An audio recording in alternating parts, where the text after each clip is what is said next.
Bien, señores, seguimos con Revista 110 por Coral, Canal Matriz, HIJB 830 en AM, Revista 110.online, en nuestra página de Facebook, Revista 110, también tenemos nuestra transmisión. Saludamos a los televidentes Cristina Yagui, David Volques Román, Pedro Pierre, Alba Suero Merán, Jorgensen Alno, David María Sánchez y Víctor Aquino, quienes están viéndonos a través de Revista 110, nuestra página de Facebook. Doctor.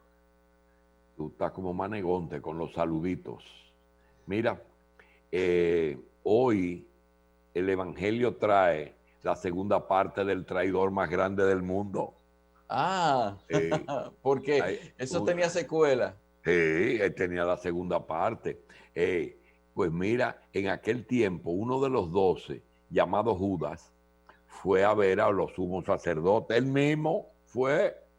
Mire, ¿cuánto ustedes me dan si le entrego al tipo? Dice, ellos se quedaron 30 monedas de plata. Y desde ese momento andaba buscando una oportunidad para entregarlo. Después que estaba el trato, ahora déjame entregarlo. El primer día de la fiesta de los panes, los discípulos se acercaron a Jesús. ¿Dónde quieres que te preparemos la cena? Dice, vayan a la ciudad, a la casa de fulano. Fulano parece que es de ahí que sale fulano de tal, ¿verdad? ¿Oíste? Sí. Ahí es que sale la palabra fulano de tal. Y dígale, el maestro dice, mi hora está cerca. Voy a celebrar la Pascua con mi discípulo en tu casa. Y ellos hicieron que Jesús se había ordenado. Al atardecer, se sentó a la mesa.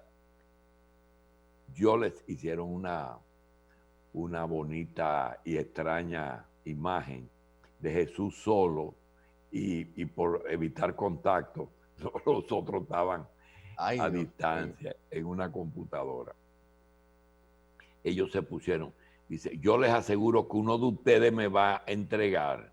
Y entonces ahí aparece el hombre. ¿Acaso soy yo?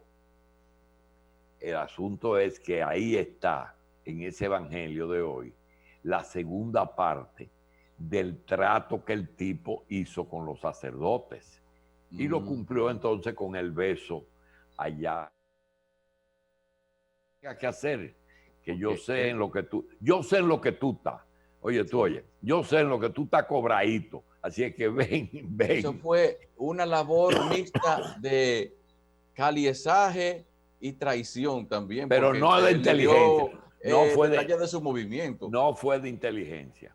No fue una labor de inteligencia. Fue una labor de compra y venta. Te lo voy a poner fácil. Bien.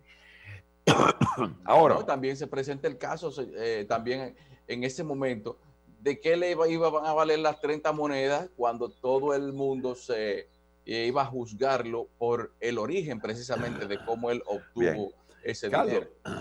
El programa que tuvo que ver con lo que está pasando tuvo mucha incidencia en amigos que me llamaron, caramba, pero es así, el sueño. Es decir, ¿estamos viviendo un sueño o estamos viviendo una realidad? Y eso hizo que mucha gente reflexionara, caramba, pero es un sueño. Y tú, como tú dijiste, porque tú le pusiste el apellido, una pesadilla, pero una pesadilla que no termina.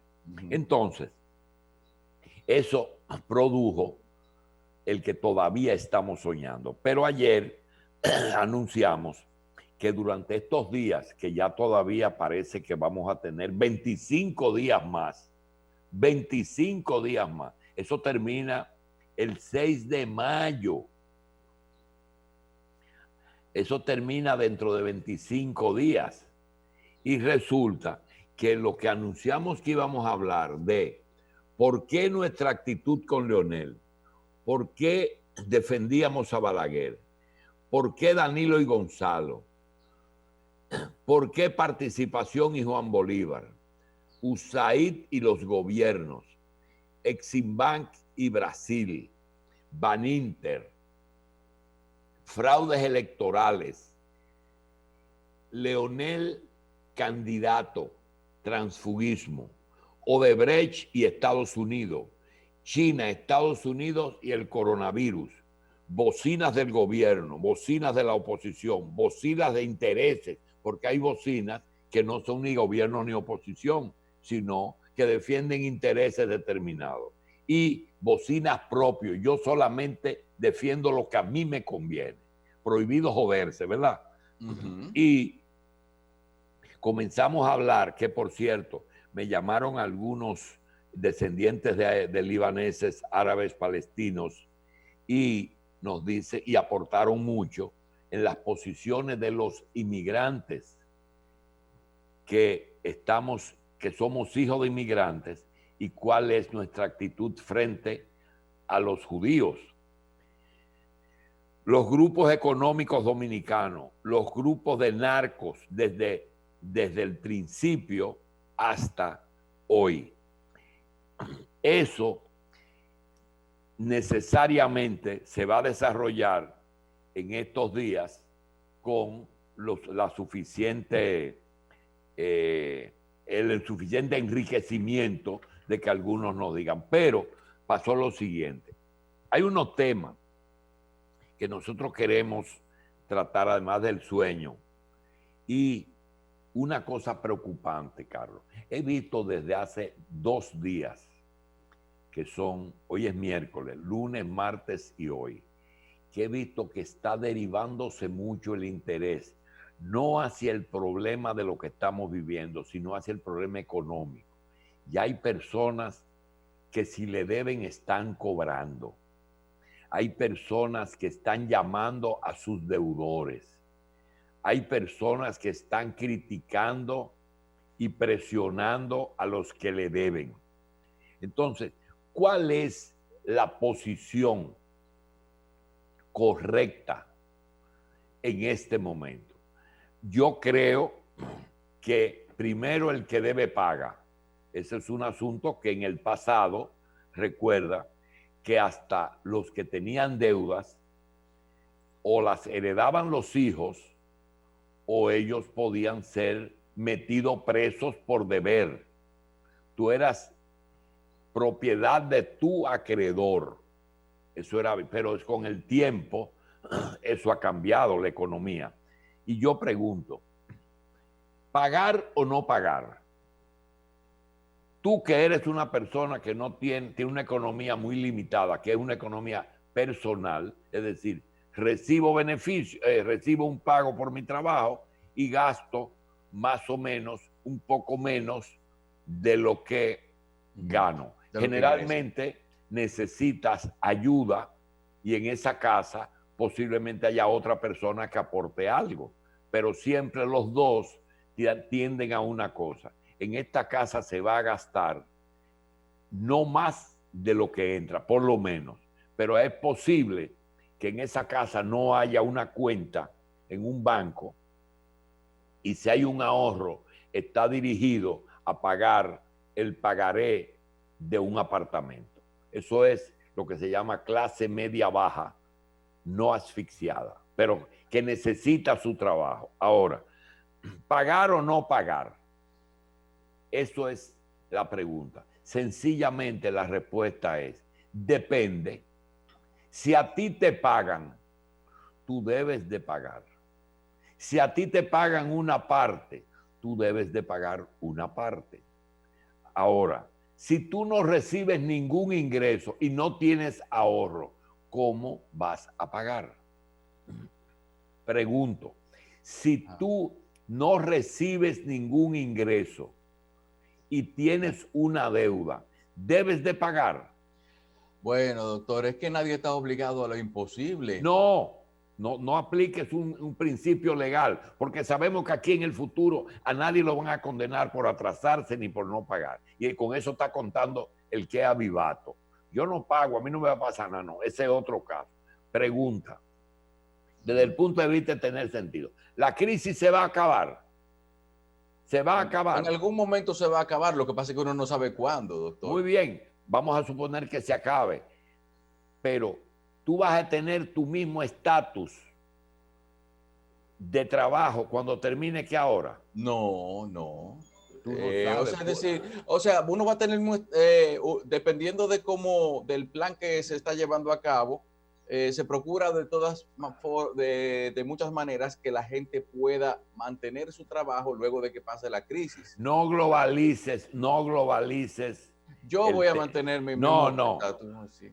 Ahora vamos a suponer que donde tú trabajas, la crisis se la lleve. Donde tú trabajas, la crisis. A ti te garantizan que al otro día de la crisis tú vas a tener un trabajo igual o mejor que el que tienes. No, no hay garantía de eso. Entonces, no hay garantía de nada. Y hay personas que no pagan. ¿Tú sabes por qué? Por eso. Por la incertidumbre, doctor. Por la incertidumbre de que ven acá. Y si el día que esto termine, a mí me llama una muchacha y me dice, recibí una carta en el que me suspenden. Digo, 60. Dice, no, nos suspendieron por 90 días. ¿Y qué te dieron? No, me mandaron para el banco, para el plan social ese que están dando. Sí, el FASE. 8.500 pesos. Pero también esos 8.500 lo están dando quincenal. No sabía si era que lo dan cada 15. Son mensuales divididos en 2 partidas. Exacto. Entonces, le están dando el 50% de lo que gana. Pero por 3 meses ella está suspendida, pero ese plan me dame por 2 meses. Ahora, una pregunta. Ella tiene un alquiler y tiene un pagaré en una tienda que tiene que pagar una lavadora. ¿Paga o no paga? Lo correcto sería que pague, porque también esa empresa, aunque esté cerrada, tiene sus compromisos. Pero, ¿qué va a hacer entonces? Está ante un dilema y tiene el bien ahí también. Ahí. O no pagar. ¿Cómo que decía el to be o no to be? Ser o no ser, pagar o no pagar. Es que también, doctor, es que eso tiene que ver mucho con la situación personal de cada quien, porque hay gente, en estos días estamos al principio de los primeros días de la crisis, de la suspensión de actividades, estábamos hablando de los servicios básicos. Esto que nosotros estamos utilizando, que es un servicio que cada quien paga particularmente y que nos mantiene comunicados. Usted que se está beneficiando de eso, ¿consideraría justo o injusto no pagarlo?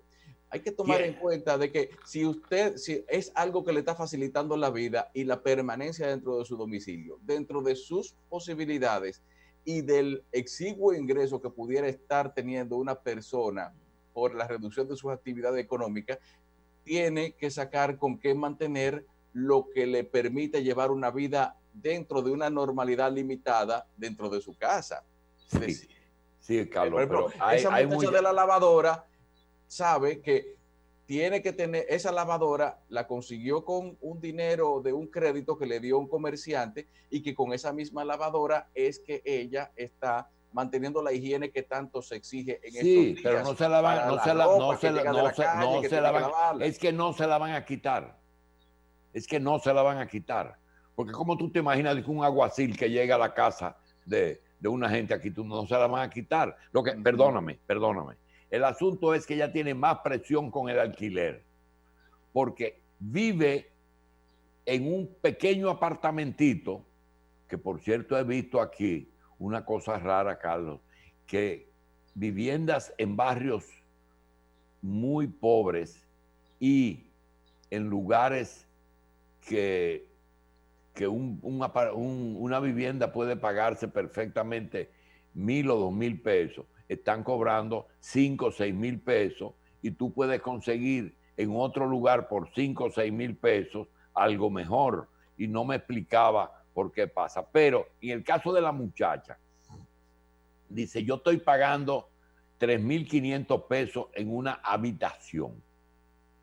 Y esa señora que es dueña de esta habitación tiene varias habitaciones alquiladas y no le he podido pagar. Ella no me cobra para desalojarme, pero me tiene vuelta loca el día entero. Y espérate, pero tiene un buen argumento. Dice, mija, es que yo vivo de esto. la otra come con el alquiler, no es una compañía. Entonces, quiero decir, no quiero poner a todo el mundo en un callejón sin salida. Carlos, el tema es economía de guerra. Estamos en un problema que eso mismo está ocurriendo con la política y es el tema que yo te voy a preguntar. Aquí se está hablando, posiblemente le dieron hasta el martes a la Junta para que ponga una fecha para las elecciones. Muy bien. ¿Por qué tú no le preguntas a los actores? Tú lo único que eres votante. El que te apunta a ti con Luis o con Gonzalo posiblemente esté equivocado, porque tú no le vas a decir a nadie por quién tú vas a votar. Pregunta. A mí no, porque todo el mundo sabe por quién yo voy a votar. Pero yo hago la siguiente pregunta. Pregúntale a la Junta Central Electoral, ¿qué les conviene a ustedes? ¿Que adelanten las elecciones o que las celebren la fecha de 17 de mayo? Que la posterguen, querrá usted decir. Pregúntale a la Junta, ¿cuál es la fecha que a ustedes le conviene para el buen desenvolvimiento del proceso? Posiblemente te diga, mientras más la alejan, más oportunidad tenemos de organizarnos mejor y de esperar que la crisis se airee. Termina.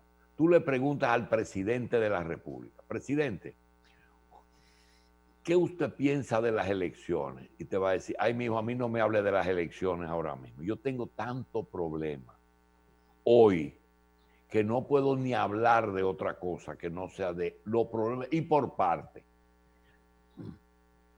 Pero usted se quiere quedar, pero ¿quedarme a dónde? ¿A quién es que hay que entregarle? Es decir, yo estoy convencido de que el presidente de la República, si tú le permites que el país quede en buenas manos y que sean experimentadas las manos, está dispuesto a cualquier entrega. Si tú le preguntas a un votante, ¿usted quiere que sea el 17 de mayo? Yo el 17 de mayo, ahí hace una fila, ni soñando voy a ir. Mira, voy al banco y estoy averiguando si lo puedo hacer por teléfono, pero yo no voy a hacer una fila mediodía para votar. Es decir, pregúntale al votante. Si le preguntas a Luis Abinader, doctor, ¿a usted le conviene posponer las elecciones? Él y Leonel Fernando tienen la misma respuesta. Nosotros quisiéramos posponer las elecciones porque nosotros creemos que superamos al otro. Pero no queremos que nada pase del 16 de agosto. Que si hay que hacerla el 15 de agosto y que el 16 Danilo se vaya, entonces cuando hay ese elemento es lo que distorsiona lo electoral. Tú le preguntas a Gonzalo, Gonzalo, ¿qué le conviene a la candidatura tuya? ¿Unas elecciones en la fecha fijada? ¿Unas elecciones en una posposición? Posiblemente Gonzalo te diga lo que mejor sea para el país. ¿Qué cosa? Bueno, que no se hagan en ninguna forma que lesione que todo el mundo pueda votar. Que se exprese todo el mundo. Tú ves esas elecciones municipales y la candidatura de Leonel, yo te digo a ti que si tú la analizas en su verdadero valor, esas elecciones estuvieron limitadas ya por la crisis del coronavirus, sí. sí, mucha gente estaba evitando la aglomeración. Pero eso ya no se puede juzgar. Ahora, lo que en el futuro, aquí hay que, imagínate tú que digan, bueno, las elecciones van a ser en el 6 de mayo, o el 16, o en junio, o en julio, o en agosto. Pero Danilo se va. Muy bien, complacido. Pero ¿quién ganó? Ganó Leonel Fernández. Qué bueno, en segunda vuelta. Y yo pregunto, ¿y yo me voy a quedar tranquilo de un señor que perdió unas primarias, que la ley prohibía que él, y que el Tribunal Superior, ¿cómo es? Que el Tribunal Superior Electoral dijo que él podía ser candidato, que la Junta dijo que él podía ser candidato, pero ninguno de los dos eran los indicados, era el Tribunal Constitucional y no se pronunció. Óyeme, no me va a tomar posesión. Y si va a tomar posesión porque lo imponen, va a ser un gobierno que va a comenzar con una base inconstitucional, porque no podía ser candidato. Ahora, si gana Luis, sí. Si gana Luis, por lo menos su triunfo está basado en un principio constitucional que no tiene problema. Es decir, yo creo que dentro de los temas que nosotros tenemos que analizar son a quién beneficia una posposición, a quién perjudica una posposición, cuál es la fecha en que es menos dañina para todos, porque hay una fecha que le va a hacer daño a toditos, pero menos. ¿Qué es lo mejor, lo menos malo para todos? Entonces, la clase política tiene que entender que aquí se tiene que buscar una solución en un momento en que la causa no esté presente y en su máxima expresión. ¿Cómo usted a un cirujano que tenga un paciente abierto en el pecho, con el corazón en la mano para hacerle un trasplante, puede irle a tratar otro tema en ese momento? Y eso es lo que está pasando aquí. Pero es que, pero mire, señor, que es que el hombre tiene, allá afuera hay otro paciente que tiene una emergencia y ha hecho un paro cardíaco. Bueno, el problema es que yo tengo un corazón en la mano. Uno de los dos se va a embromar. ¿Cuál es el que está allá afuera? Entonces, ese problema es que la clase política no ha entendido. Y vuelvo y repito, esto no lo creó el presidente de la República. El presidente tiene muchas obligaciones que están por encima, que es el día a día. ¿Cómo darle de comer a 10 millones de personas? ¿Cómo va a hacerse si hoy mismo tú lees en la primera planta, el de la primera plana, que casi la mitad de los ingresos del gobierno, ahora me encuentro que esos ingresos de marzo son muchos? Me parece que pueden ser, ¿tú sabes por dónde? Por el combustible. Porque no creo que nadie haya ido a impuestos internos donde más indica pagar un anticipo. No, también tiene que ver con la fecha de medición también. Y quizás nada más que los supermercados, que fueron los que más vendieron en estos días antes de la crisis, hayan reportado su ITEVI ya. En estos días. Pero es que la comida no tiene ITEVI. No, pero hay algunos productos que tienen ITEVI, sí, ¿verdad? Hay algunos los combustibles, la barric y quizá alguna parte de impuestos sobre la renta. Y algunos empresarios que han cooperado.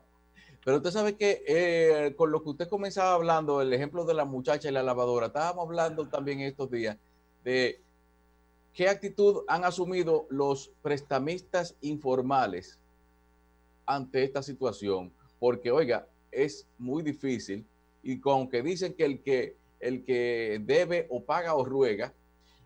Lo que uno se pregunta es cuántas personas pudieran estar ahora mismo presionadas por haber acudido ante gente que eran los únicos que podían prestarle por falta de referencia de crédito que les impedía acceder a un crédito bancario. Sí, pero hay una cosa, Carlos. Cada prestamista y prestatario, ¿qué se llama? Sí. El que coge y el que presta.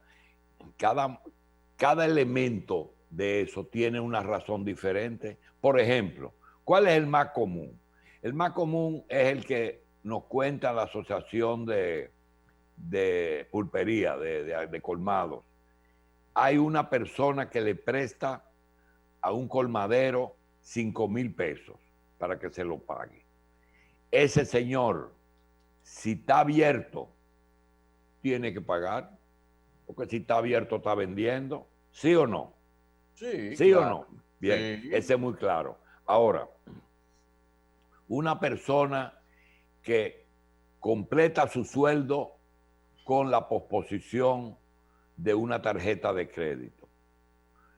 Esa persona que tiene un sueldo que a su vez es suspendido en la mitad, que no va a poder pagar la tarjeta de crédito, ese solamente tiene un solo problema y es no aparecer después en el futuro como un mala paga. Supongo que esos son casos que los bancos van a exceptuar. Es decir, ¿por qué no me pagaste? Esa es una situación que tienen que determinarlo. Y es muy fácil. ¿Por qué no me pagaste? Y la otra es el que le coge prestado a una vecina, préstame 2,000 pesos para yo ir a jugar. Esa es una prestamista. Ahora, para jugar, ¿qué va a hacer el que le debe? Ahorcarla cada 2 minutos. Págame mi cuerpo, no tiene ninguna forma. Ni siquiera un papel hay. Entonces, toda esa gama de deudores, porque el mundo es un país, hay un billete que circula que se llama la cuenta por pagar. Sí. Esa es la otra. Hay 3 cuentas. Número 1, el billete, el que pago con el billete, con la papeleta y con el menudo. Ese es el que paga. Hay otro que es plástico, que es la tarjeta. Y hay otro que es el informal. Esas 3 fuentes de ingreso de una persona, solamente una tiene remuneración, que es el trabajo. Y tiene que cubrir las 3 cosas. Entonces, esa situación es una situación muy, muy especial que los bancos tienen que... Pero lo que me preocupaba y fue el origen del comentario es que hay muchas personas que se han olvidado de la crisis de salud y están más centrados en el asunto de los cuartos. Es un problema porque estoy viendo que hay gente que lo que está es pensando en no pagar, tengo que aprovecharme para esto, para no pagar. Y otros en que me pagues. Si entran ahí, los dos se van a perjudicar. Hagan lo que puedan. Si tienes, ahora paga. Si no tienes, ruega. Pero llama y ve. Por ejemplo, los que tienen el corte, ¿a cómo estamos hoy? ¿A 8?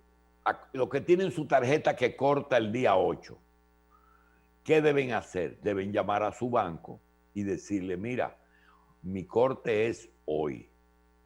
Yo no tengo. ¿Qué hago? Y el banco le va a decir, porque cuando usted llama... El banco le va a decir, pague el mínimo. Yo no sé lo que te va a decir. El banco no te va a decir no pague, porque los bancos no pueden decirle a una gente que no pague. No. Tú dices, mira, yo me toca mi corte. Yo debo 5,000 pesos que debo pagar hoy. No tengo. Y te va a decir, págame los intereses. Óyeme bien, te va a decir, págame los intereses y deja el capital para el mes que viene, a ver qué hacemos. Mientras tanto, ya tú cobras los intereses. Pero, tiene que llamar, los que deben tienen que llamar a los que... Hay gente que son inflexibles. Entonces, tú te pones inflexible, ok, veremos qué pasa después. Porque lo que tú dijiste al principio, no se puede obligar a nadie a lo imposible. Y yo te pregunto, ¿estamos hablando de una deuda de noviembre o estamos hablando de una deuda de marzo? En marzo no tuve ingresos y mis deudas estaban calculadas para pagarse dependiendo de mis ingresos. Entonces, ¿qué se hace? No sabemos. Hay personas que dicen, yo no acepto ningún tipo de trato. Ok, que te vaya bien, méteme preso. Pero mira, vamos a conversar, porque hay muchas personas que lo que no quieren es aparecer. ¿Cómo es que dicen cuando tú apareces en un informe de crédito negativo? Moroso. No, pero había una empresa que... Estoy en el Cicla. Ya el Cicla yo creo que ni existe. No existe, ya cambió de nombre. Dice, yo no quiero estar en el Cicla, en crédito, ¿verdad? Pero eso es lo que hay que hablar con cada deudor, porque ¿quién no debe? Hay personas que no deben, pero tú tienes otra cosa. El caso de los médicos, con los médicos especialistas. Ayer, en la conversación que ustedes tuvieron con alguien, le preguntaron sobre, con el doctor Rafael Antigua. No, Michelle le preguntó a Luis Yanguela. No, al ministro de Salud. Sí. ¿Cómo podían hacer? No fue exactamente la pregunta, pero ¿cómo, si te buscaban las estadísticas, tú te buscabas que en los lugares donde estaban los médicos de menos capacidad de currículum, ¿verdad? Donde no estaban los especialistas, habían más fallas que en los lugares donde los especialistas estaban atendiendo. Y esa es la prueba de que en Plaza de la Salud y en la UCE, por ejemplo, Jorge Marte y el doctor, el que tenemos hoy, de invitado, Soto, son quizás no los mejores médicos del país, pero los que están más al día en este problema. Entonces, yo entiendo que el médico que ejerce, vamos a tener una situación muy especial cuando las ARS asuman la posición del gobierno de Estados Unidos. Ya aprobaron en Estados Unidos las consultas que conocemos como telemedicina. El paciente pide autorización para consultar. ¿Por qué? Porque ya el hipertenso, el diabético, ya tiene 2 meses que no se chequea su enfermedad crónica y necesita una consulta. La aprueba la ARS. Entonces, tú te sientas con tu médico y tu médico te dice lo que tú tienes que hacer, pero le pagan al médico los 300 pesos si es una ARS contributiva, el mínimo, o le pagan los 200 si es subsidiada. Pero hay otra especialista, por ejemplo, la doctora Ana Robles, que es neuróloga. La doctora Ana Robles tiene su comunicación con su paciente y le da la tarjeta de crédito, y le paga, y puede atender su migraña, su dolor de cabeza, su problema, todos los problemas que un neurólogo tiene que atender, porque a la gente le sigue doliendo la cabeza, aunque ha disminuido bastante y la gente solamente va porque lo necesita. Y decía la Antigua que es sorprendente cuando muchas enfermedades habían desaparecido. El tema es que vamos a hacer